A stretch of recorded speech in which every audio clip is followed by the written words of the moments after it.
Value-added tax, or VAT for short, is the tax that's added onto the bill on certain goods and services when you sell to customers in the UK. If you're running your own business, you only have to register for VAT when your business's taxable income goes beyond a certain level, and this is known as the VAT threshold. This is calculated on your total turnover across any consecutive 12-month period. However, if you know you're going to make sales that will take you over this limit in any 30-day period, then you need to register at that time. Incidentally, you should check this threshold after each budget, as this is when it tends to change. Reporter Sunita Shroff has been visiting an intriguing company in London who are already registered for VAT.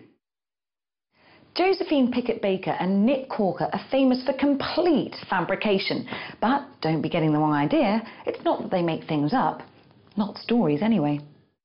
In fact, complete fabrication is the clever name they came up with some 18 years ago for their special effects model-making business. Amongst other things, they're the people who make chocolate bars look utterly irresistible on adverts. And amazingly, it's all done with super realistic, oversized models.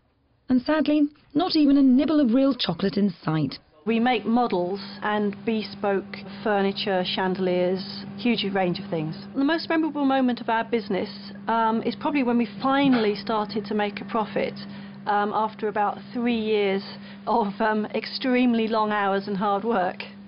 Earlier today, I asked Josephine how she found it dealing with the company's VAT.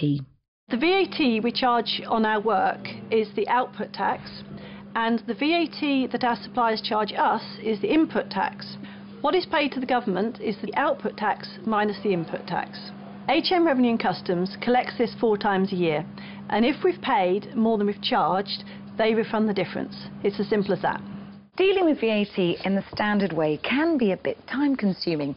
So for smaller businesses, there are various different schemes to help simplify the process. For instance, you may wish to pay your VAT at a flat rate. Or, alternatively, you may choose to pay when your customers have paid you in order to help your cash flow. This is Sunita Shroff, a slightly disappointed chocoholic, reporting from Deptford. Now back to the studio.